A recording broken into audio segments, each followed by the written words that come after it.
Okay. Shh, be quiet.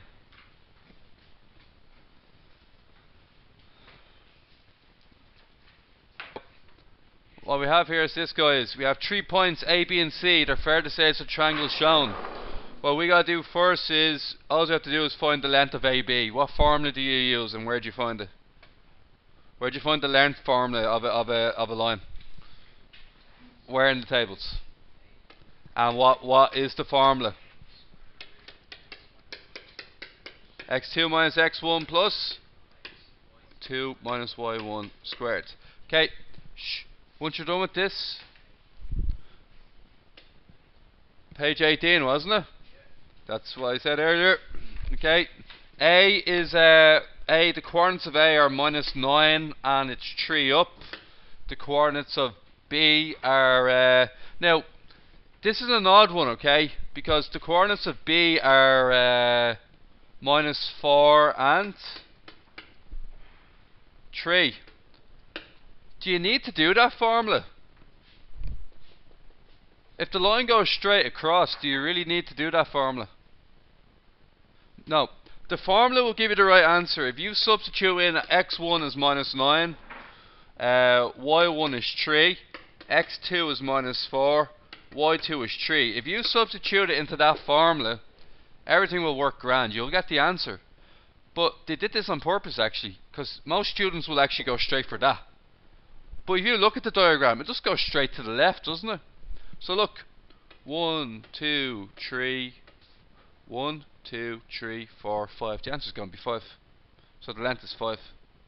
Okay? So you can say length of AB equals 5. Most people would go on autopilot, and what they do instead is they'd go through their formula. They'd say -4 minus -9, anybody? Plus 9. And then plus y2 minus y1. 3 minus 3. They put that into the calculator, they get 5 anyway. Is that okay? That's what most people would do. Now, will I move on? Okay. The next thing they're looking at is find the area of the triangle ABC. Does anybody see a formula on page 18 for the area of a triangle? Can anybody please state that formula? Half what? X1, Y2. Now, there's a much easier way. I'm aware of it. I'm just going to show you the harder way first that everybody does no matter what the triangle looks like, and then I'll make you aware of the easy way afterwards, okay? So, what we're going to do is, when you do these, okay, you have x1 and x2, don't you, in the formula. That means you're going to be using 2 points, not 3. Does that make sense? x1, x2 means 2 points. y1, y2 means you're using 2 points. I have a choice of 3 points here. That's the problem. So what I taught you guys in the past is that when you're using that formula, you got to move one of them to the origin and you move the other two the same amount. So how do I move the point B to the origin? Huh? Down 3 across 4. So down 3 to the y-axis and across 4 on x. B then moves from here to here. Where does A move from? Down 3, 1, 2, 3, across 4, 1, 2, 3, 4. And then C, down 3 across 4, 1, down 3, 1, 2, 3, 7, across 4, 1, 2, 3, 4. I've now created a new triangle. And what's the difference between my new triangle and my old triangle? What'd you say? It's in a different place. Are they the same shape? They're identical in area, aren't they? So if I get the area of the new triangle, it's the same thing as me getting the area of the old triangle. So it's the same deal. Okay? So I write down the points of the new triangle. The points are 0, 0. One of them has to be 0, 0 to use that formula we spoke about. Okay? So one of them 0, 0. What about the other one after that? 0, 7, and the other one is minus 5 and 0. Okay, just please remember those 3 points, because you're going to need them in a second. Okay, so that's how you do them. Come on. Okay, copy. Now bring it to the next page where I'm here. Okay, can anybody tell me what my x1, y1 value is going to be? So, no, you never use 0, 0. That's the whole point. You have a choice of 3 points. You never choose 0, 0. You choose the other 2 points. Would have done this a long time ago and a lot of them. Okay, so just take my word. For a triangle, you'll have 3 points. You'll move the triangle to one of the points is on 0, 0. You'll make a triangle of the same size. After you've done that, you use the 2 points that aren't 0, 0. Learn it off, use it. Okay, this is x1, y1, x2, y2, or the other way around. Okay, so or the other way around. Okay, so what we're going to get is 0 times, anybody? Y2, 0, and then take away, anybody? Minus 5 times 7, a half of 35, and what's that equal to? 17.5. Okay, means it's 17.5 units squared. Now, see these 2 tall lines here? Does anybody remember what they mean? It means, so if you got a minus answer, if you got minus 35 in there, you take it as plus 35. If I reverse the points the other way around, if I said that one's x2, y2 and the other one's x1, y1, I would have got minus 35 instead of plus 35. But the bottom line is length has to be positive. So you always take the positive account. It doesn't. If when you use your calculator and when you put that into your calculator, Dennis, if it says minus 35. If it says minus 35, you treat it as 35. There is a button on your calculator now, mind you. I could actually write the full thing in the calculator. I could say a half. See this ABS button somewhere here? This button here. You could put that there, and then you could write what's it, 0 times 0 minus 5 times 7. And it gives you the answer as 35 over 2 or 17.5. If I was to change that to a plus 5, the answer should technically be minus 17.5, but you see that it still comes out as a positive answer either way. So you can do it that way as well. Now, anybody want the easier way? Only works for this question though. The easier way would have been this. Only because this is a right angle triangle, this will work. Any other scalene triangle where it's not right angled, you have to do it the way I just did it. The way I just did it covers every triangle ever. But you could have just done it like this. A half base times height. And the base is 1, 5. The height is 1, 2, 3, 4, 5, 6, 7. A half 5 times 7. You guessed it, 17.5. Results of last year showed that most students didn't see that, and they went for the other way because that's what they expected to see. One of them took a lot less time than the other one, but both answers are the same. Okay. The next part you haven't covered yet. You haven't covered anything about congruent triangles since junior cert. That's on the to-do list. We'll get there very soon. Next question I'm going to bring you on to is question 3 on probably 2013 model. So 3 points, label them. Give me 10 marks please, is basically what this is, or give me 5 easy marks. 3, 5. Please make sure you call them A, B and C when you're doing it. Minus 6, 2.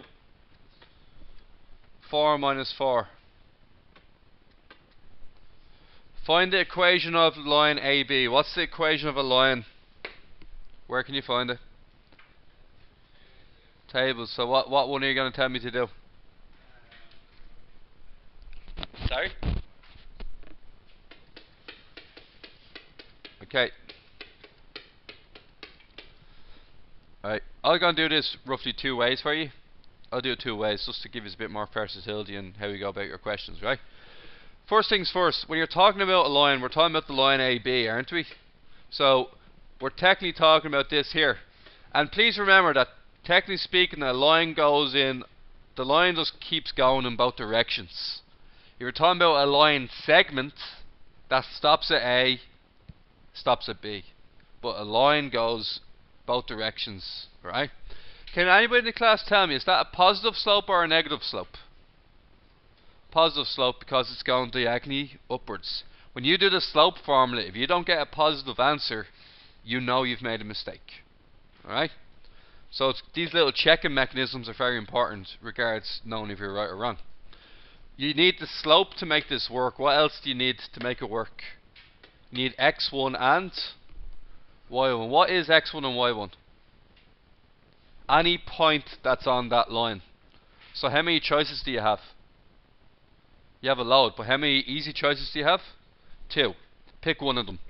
I'll pick B, and I'll tell you why. I just want to cover the double negative, because most people get that wrong. Okay. You can pick A or B, you won't go wrong. And now I'm going to pick A to be x2 and y2. I have to get the slope. Okay, so how do we get the slope? Yeah. Over x2 minus x1. And what's y2 minus y1? 5 minus 2. x2 minus x1. 3 minus 6. And what are we going to get? 3 over 9, which is a third. Okay. Got to put that into this here. So it's going to be y. It's going to be minus 2 equals a third x. Now what's x1? x1, anybody? So minus 6. What happens there? Plus 6. I'm at this stage now. I'm at this stage here.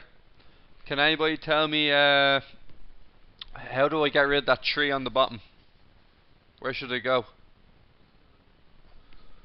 You can either multiply both sides by 3, or you can cross multiply the 3 up to the y minus 2.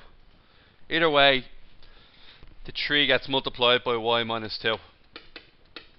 And you're left with 1 into x plus 6. What's 1 times x plus 6? Okay, so 3y minus 6 into 1x plus 6. Bring everything to one side. You get minus x plus 3y minus 6 minus another 6. Minus 12. Can anybody else give me another variation of that answer that also gets you full marks? The minus version. X minus 3y plus 12 equals 0. Everybody happy enough with that? Anybody want a quicker way? There might be. I'll have a look now. Okay. I actually do have a quicker way for this one. Okay. You notice on page 18 there's 2 equations of the line, isn't there? There's y equals mx minus x1. There's also another one beside that. Anybody see it? Mx plus c. Now let me explain what mx plus c does. Okay. Mx plus c means the slope. It's the slope and where it intersects the y-axis. What's the c value from A to B? Where does it hit the y-axis? Look at the line AB. Where does it hit the y-axis? 4. This means the c value is 4. Next thing I need to do is figure out the m value. I can do the m value doing rise over run. Does anybody remember rise over run? Quickly give you a quick recap on it. If I go across 1 up 3, can anybody tell me what slope that is? That's a slope of 3. If I go across 3,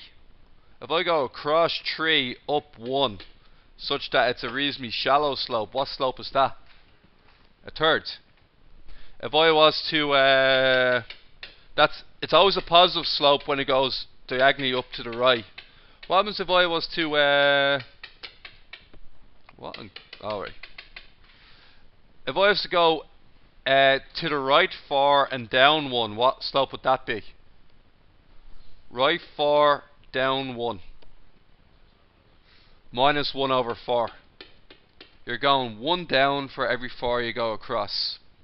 If I went down 4 across 1, so I was going down this direction here, what slope would that be? Minus 4. Okay, everybody got that, or any remembrance of Rise Over Run from last year? If not, you gotta be revising that chapter. Okay, or there's old videos online with me doing this, saying exactly the same stuff. Okay, so what I'd argue is that I need to find the M value. So to find the M value, I'm just going to do Rise Over Run. I'm going to count how many blocks to the right. Am I expecting a positive or negative slope? Positive. Okay. I can just count the blocks, or I can count the numbers. If I count the blocks, what is it? It'll be 1, 2, 3, 4, 5, 6, 7, 8, 9. 9 blocks across. How many blocks up? 3. What's 3 over 9? Slope of 1 over 3. There's the equation on my line right there. Multiply both sides by 3. 3y equals 1x plus 12. Is that the same as my previous answer? Or roughly the same thing? Yeah. So you can get it both ways. Okay. I'd argue that way is almost slightly faster. Now, is that question done? Only a part B. C. Okay. Anybody have any ideas how you're going to go about doing that one? And what did I do last time? So, shh. Can I use is a half base by height on the cards? Why not? Shh. Okay. Shh. Excuse me. So, what I'm saying here is that it's not on the cards because you have 3, 5, which is here. You have minus 6, 2, minus 6, 2 is here. 4 minus 4, which is down here. Now, you can't really. That's the triangle there. There's no half base by height this time because it's not right angled. So we need to drag one of them into the corner. Which one do you want to drag? It doesn't matter which one you do. Just pick one. C looks like a good one to do. Now, for some of you, for some of the quicker lads who don't like drawing, alright? To do this, you go across 4, up 4. Does that make sense? 4, up 4? Okay. Across 4, up 4. That's the new C. Across 4, up 4. That'd be 7. That would be 8, wouldn't it? And that'd be 8, 6. And then the other one is across 4, up 4. That'd be 7.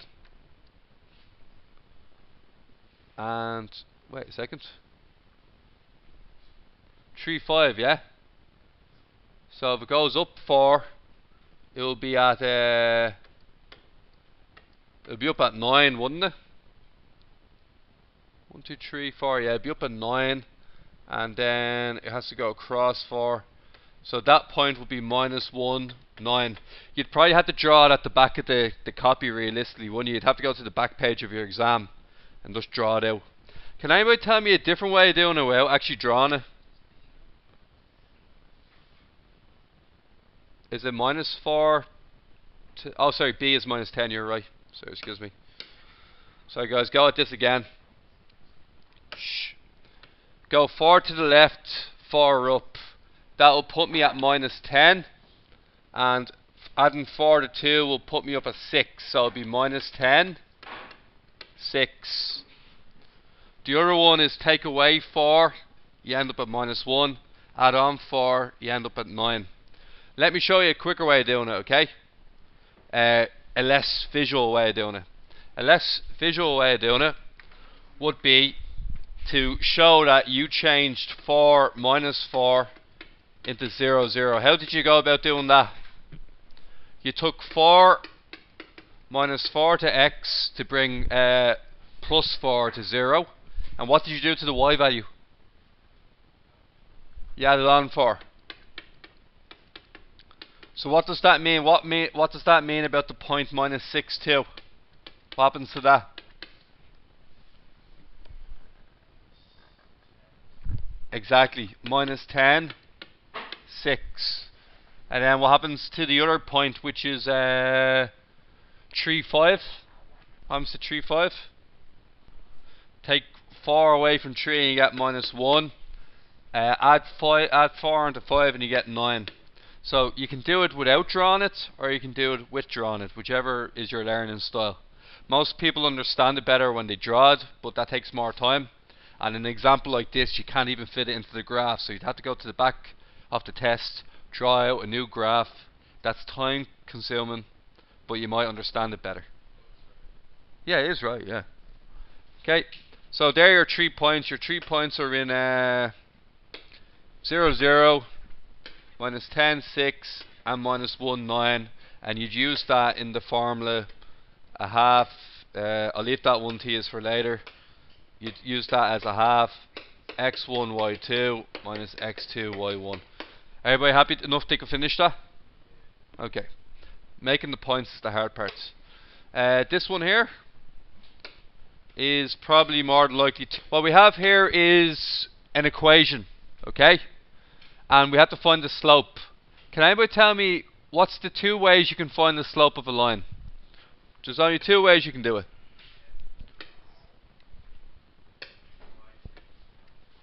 Okay, so Dennis decided to write down this formula here.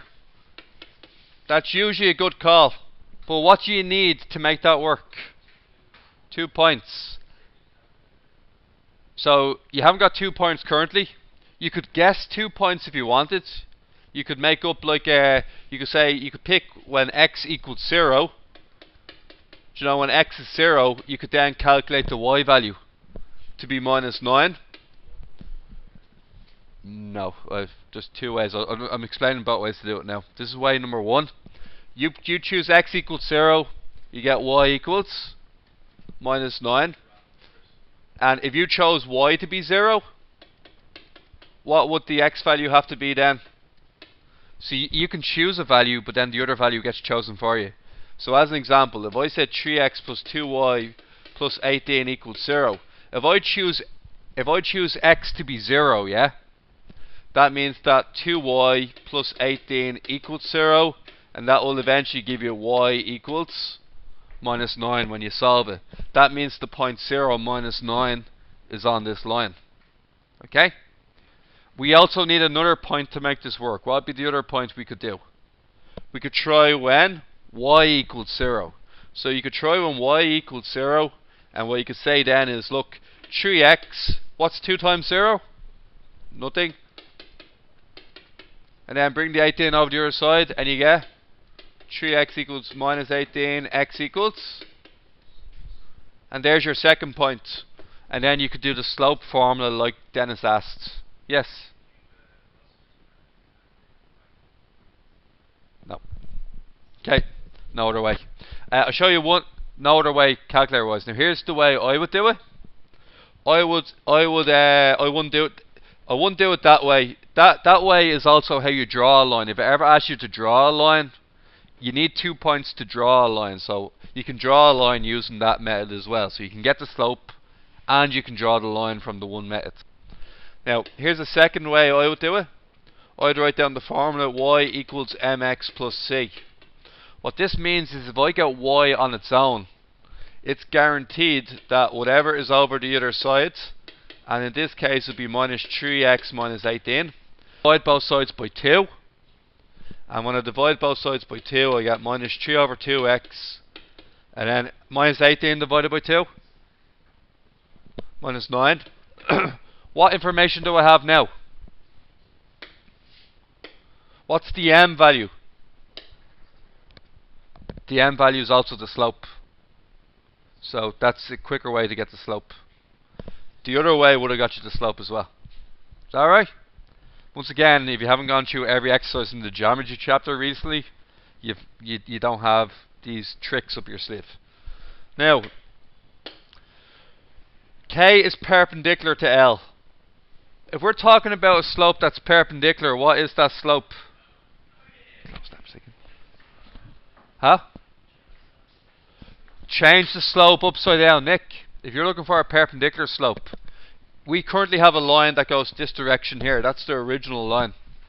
We want another line that will come in at 90 degrees to intercept it. So to do this, you get your old slope. Once again, this is not on your table, it's got to learn off. You get your old slope, you turn it upside down, change the sign. So this is a negative fraction. It will then turn into a positive fraction of 2 over 3.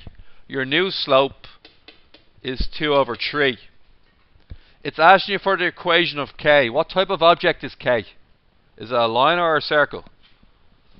Because it says it's a line.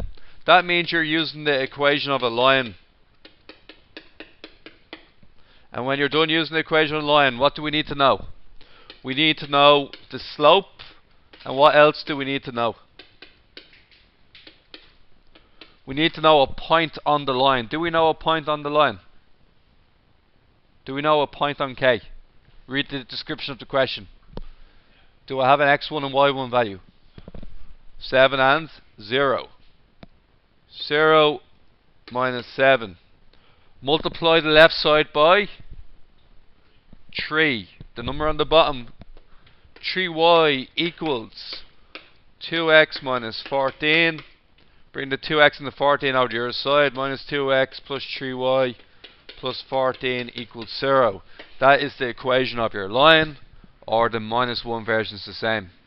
To find the point of intersection, you need to solve a simultaneous equation using the original formula up here and using this formula here. If you solve a simultaneous equation, get the x value, get the y value, you find the point of intersection. Okay guys.